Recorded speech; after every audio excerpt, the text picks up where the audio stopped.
Ok, donc dans l'Artsa 11, on va rentrer dans la Ochacha Atzma. Donc on a vu que phi était égal à phi sell, n phi start, n phi move, n phi accept.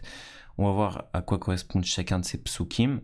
Donc phi sell, ça va être le pasuk qui va faire en sorte que dans chaque case du tableau, tu n'aies qu'un seul symbole, un seul élément, que ce soit un matzav, une lettre ou un symbole. Ok. Donc comment on va coder ce pasuk QCell? QCell, c'est tout simplement que des end, ok, qui vont pour I et J. Donc tu vas passer sur toutes les cellules, ok. Donc cette notation on la connaît, c'est tous les I et J qui sont entre 1 et nk plus 1, donc tous les zoogotes IJ. Et tel que, alors comment on va faire cette histoire? On veut s'assurer qu'il y ait dans chaque case un symbole exactement. Ok, donc comment on va faire un symbole exactement? On va dire, premièrement, ça va être qu'il y ait au moins un symbole, et ça va être qu'il y ait moins de 2 symboles. Ok, enfin qu'il n'y ait pas de symboles. Donc, comment on fait cette histoire?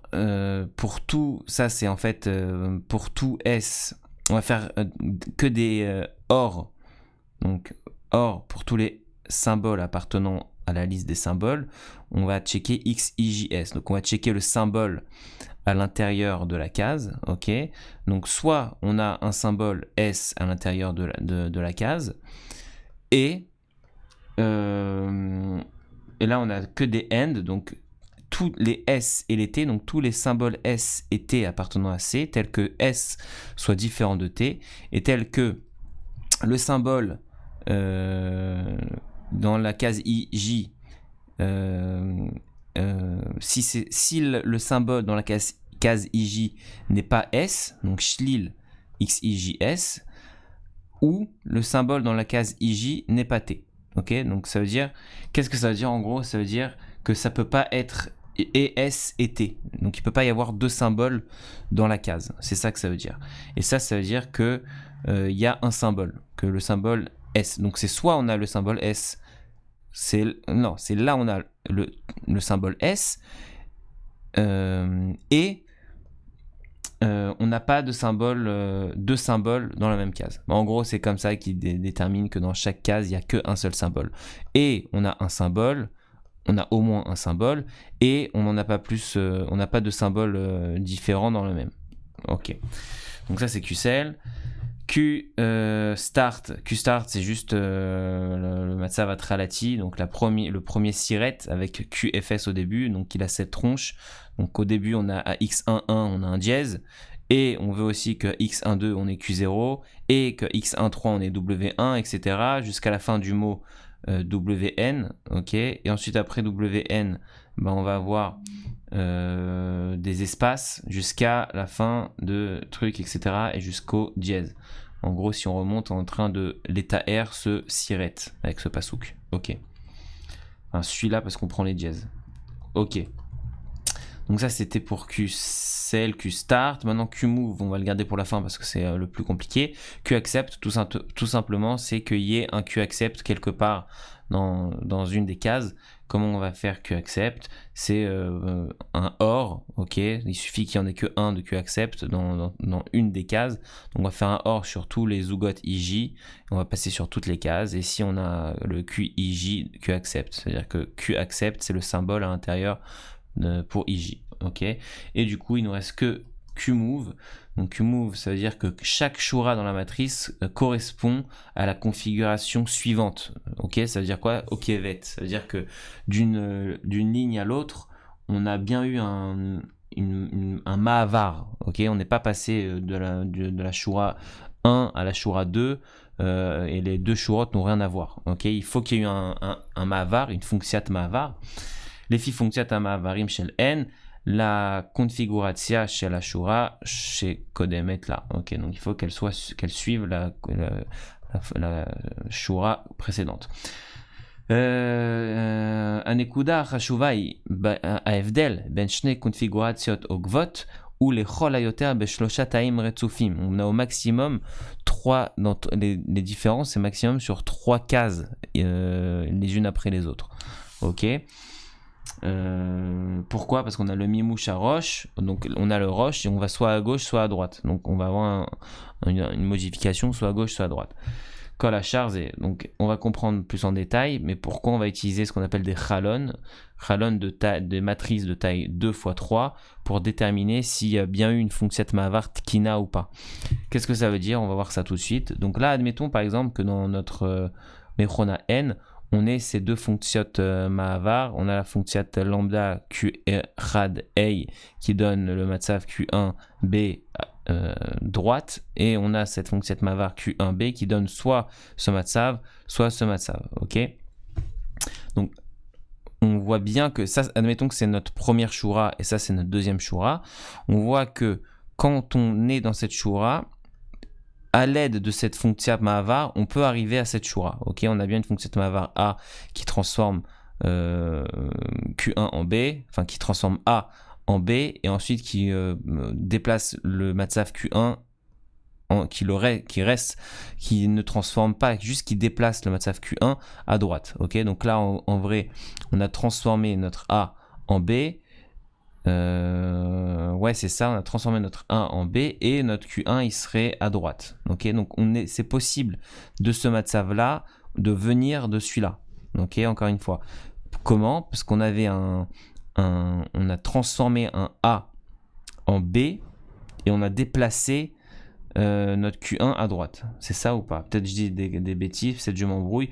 En tout cas, ce qu'il faut comprendre, c'est que ça, ce sont les chalonot chukim, c'est-à-dire il est possible d'une shura 1 d'arriver à la shura 2 en utilisant ces fonctions Mahavar. Pareil, donc c'est pour ça qu'on comprend qu'il n'y a que 3, pourquoi on a besoin de matrice 2 x 3, parce que on parle d'une shura à une autre et il n'y a que ces 3 ta'im qui sont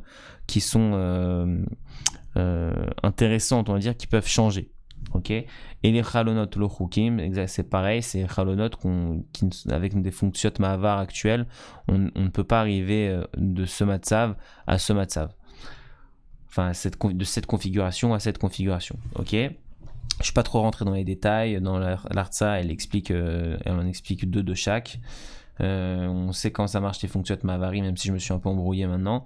Et du coup, voilà, en fait, on va checker si ça va être quoi Fimove. Ça va être checker en fait. Donc on va vouloir checker. Voilà. Donc ça va être le passo qui va checker si la chalon elle est taquine, ok, si elle est légale. Et si elle est légale, alors ça veut dire que si on va checker toutes les chalonotes possibles dans le tableau, ok. Donc on va faire 3 par 3. On va checker ces 3 là, on va checker ces 3 là, etc. On va checker à chaque fois 3 par 3 les choix, donc toutes les chalonotes possibles, et on va voir si Bémet elles sont trinotes. Le truc qu'on peut se demander, c'est que, ok, mais on va avoir une tonne de chalonotes, et du coup, est-ce que c'est toujours polynomial? Parce que si on fait tout staff et qu'au final, on a un nombre non polynomial de bdikot à faire, alors la réduction, elle va pas être polynomiale, et on a fait tout ça pour rien. Alors on va montrer, elle va dire, elle va expliquer qu'en fait, le nombre de chalonotes, il est pas talouille horaire chez le W, mais il est talouille mechona n. Ça c'est notre mechona, donc en fait c'est un mispar kavua de chalonot qu'on a. C'est pas un mispar qui est talouille bw. Du coup dans le chishouv du zman ritza, ça va être un kavua, il va même pas rentrer en compte. Donc même si on a l'impression que passer chalon sur chalon comme ça une après l'autre, de checker si toutes les chalonotes sont kinotes, on a l'impression que ça prend une tonne d'itérations, mais au final c'est un nombre kavua d'itérations. Donc ça c'était pour le Qmove. Donc Qmove, on a compris ce que c'était. Tu passes sur toutes les chalonotes et tu check si il y a des mavarim tkinim de configuration. Ok, donc juste voilà, une petite remarque. Fimove, il a 7 têtes. Ok. Ça, le fait que ça soit ça, c'est égal à ça. Ok. Et on remarque qu'on a des end, ok, donc on veut que toutes les chalonotes soient tkinot. Si on a une qui n'est pas taquine, alors toute la matrice n'est pas taquine. Et qu'est-ce qu'on veut aussi? Tu remarques, petit truc, là on a inférieur ou égal, et tout le reste, c'est des inférieurs. Pourquoi? Tout simplement parce que dis-toi qu'on a une matrice 2 par 3, ok, et que dans I, on peut commencer. Ouais, admettons qu'on. Elle est où la matrice? Admettons que la première, ça soit ça, ok? Donc I, c'est le nombre de lignes, J, c'est le nombre de Hamoudot. I, on peut commencer à 1. Ça, c'est notre 1, ok? Par contre, J, on peut pas commencer à 1. Pourquoi? Parce que on veut comment dire? Tu peux pas tu dois prendre en compte les extrémités, ok? C'est comme quand tu fais des tableaux, je rappelle-toi ton programme de tableau en C, tu veux pas dépasser à gauche ni dépasser à droite. Donc en gros, on va avoir des matrices de 2 fois 3. Le i peut être inférieur ou égal à 1. Par contre, le i il doit être strictement inférieur à la dernière parce on veut pas que, comme c'est une chalonne de 2 fois 3, on veut pas que ça fasse un truc comme ça, ok? On veut que la dernière, ça soit ça. Je sais pas si tu captes ce que je suis en train d'expliquer, si j'explique bien. Et pareil pour J, on veut pas avoir un matzav comme ça, on veut pas avoir un matzav comme ça, ok? Donc du coup, on fait, pour I, on peut commencer comme ça, donc on peut avoir pour le nombre de shurot, I était inférieur ou égal à 1, ok? Par contre, pour J, c'est où? Pour J, voilà, il doit être strictement supérieur à 1, et inférieur à n puissance k plus 1. Pareil pour i, doit être inférieur à n k plus 1. Pourquoi? Parce qu'on ne veut pas dépasser dans les extrémités. Ok, ça c'était un petit truc, un petit point qu'elle a souligné. Et alors là tu vas me dire, ok, mais là on n'a pas la vérification avec les fonctions Mahavarim. Ok, on a que des et à 1 jusqu'à 6, c'est les cases à 1 jusqu'à 6, ce sont nos cases. Et, donc la case numéro A1 dans la chalon, la case numéro A2, etc. On veut qu'elle soit tkinim, mais on ne fait pas de vérification ici à l'aide des fonctions Mahavar. Et elle te dit qu'en fait, pareil, fonctions Mahavar, c'est talouille, N, c'est l'otaloui BW. Du coup, on rentre pas dans ça. C'est un truc, c'est déjà transcrit, on va dire, dans la Mechona. Et du coup, c'est pareil, c'est un nombre kavua de vérification. Donc, on rentre même pas dedans. Ok, c'est grâce à ça qu'on va pouvoir garder un Zman polynomial.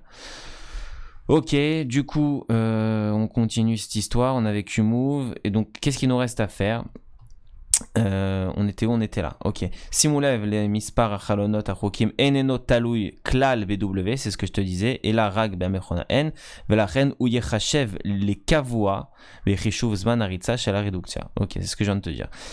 Donc, la nechonut de QMove, donc elle a laissé ça en targil. Il faut démontrer la tana suivante. Si la Shoah Rishona Bametritsa, c'est la configuration atralatit de N sur W, et que chaque chalon de taille 2 x 3 Bametritsa, elle est chalon Ruki, alors Kol Shura Batavla, c'est une configuration Okevet, les configurations shel Ashura, shel Efanea, Bechishuv, shel N al W. Donc elle a dit qu'il faut démontrer que si toutes nos chalonotes de ce type, elles sont tkinim ou tkinot, alors ça veut dire que, qu'est-ce que ça implique? Ça implique que la première ligne, elle va faire, par exemple, la dernière ligne va découler de l'avant-dernière, l'avant-dernière de l'avant-avant-dernière, etc. Et la deuxième ligne va découler de la première. On va bien avoir des configurations qui se suivent. C'est ça qu'il faut démontrer, que le fait d'avoir des chalonotes Tkinot implique qu'on ait des configurations qui se suivent. Elle a dit pour démontrer ça, il faut faire merde, comment ça se dit? J'ai oublié comment tu dis, putain, on l'a fait 1000 fois, le truc où tu dois démontrer jusqu'à n et ensuite n plus 1.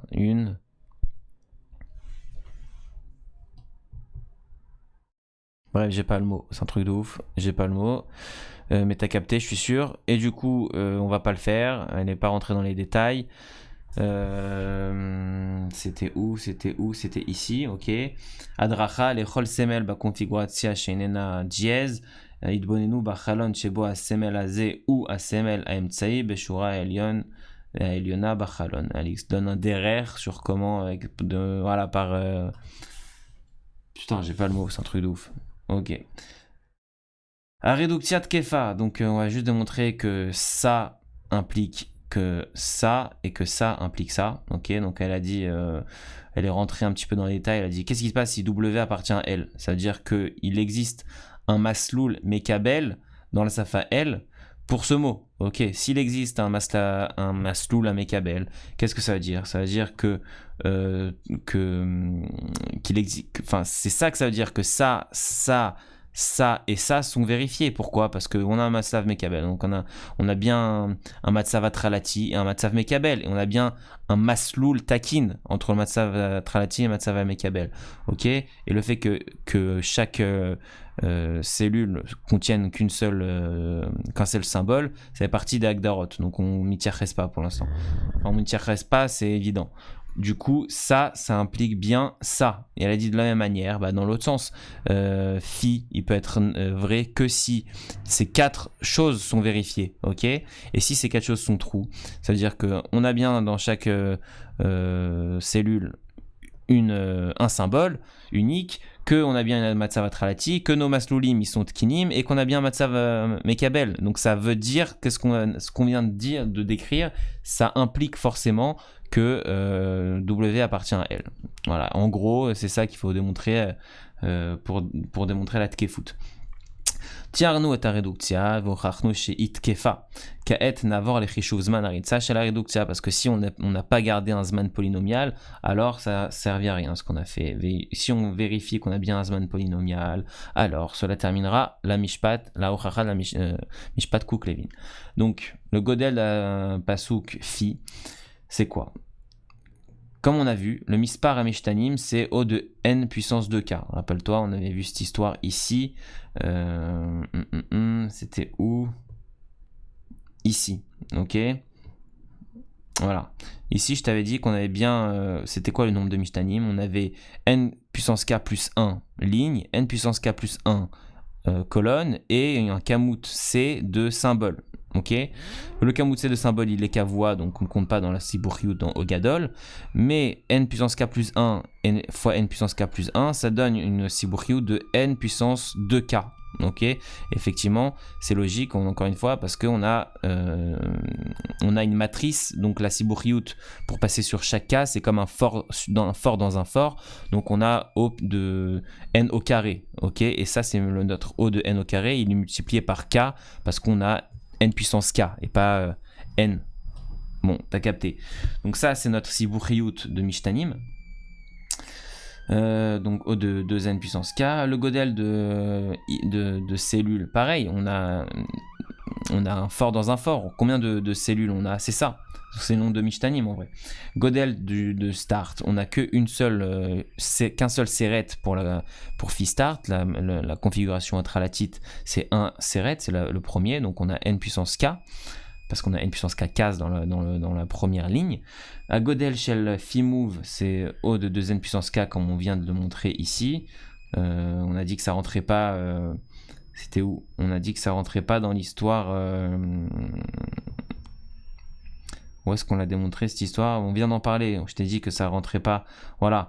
Je t'ai dit que ça rentrait pas le kavois Becheshuvzman. Ok? Et du coup, on a bien un fort dans un fort. De la même manière, on rentre même pas dans l'histoire de checker la tkinut de chaque ralon. Du coup, combien de masloulim possible? CO de 2n puissance k. À Godel shel phi accept, pareil, on peut mettre le phi accept dans n'importe quelle case, donc CO de 2n puissance k. Et du coup, la maskana, le Godel de phi, CO de n puissance 2k. Et sa mesayem, la hochacha. Efshar lechashev et phi bazman polynomiali b horaire shel w.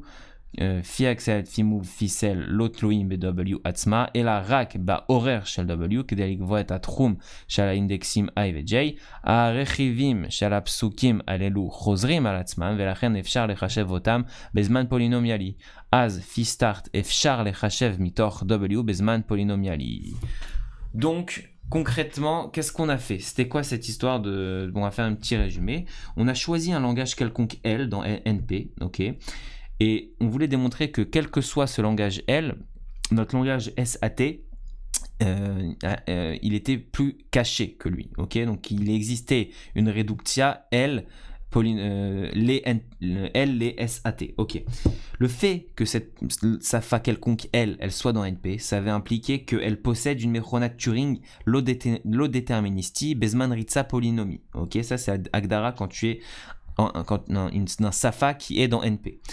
Du coup, on a construit la matrice comportant toutes les configurations possibles de cette Mechona N. À l'aide de cette matrice, on a construit un pasouk dont la taille est polynomiale Beorech Hamila. Ensuite, on a montré que le pasouk, il était saffique si et seulement si le mot a un Maslul Chishuv Mekabel, donc en d'autres termes qu'il appartient à la Safa. Puis on a montré que la réduction est bien Tkefa, est bien polynomiale, et ça conclut que, selon Kook-Levin, SAT appartient ou est une Safa NP Shlema.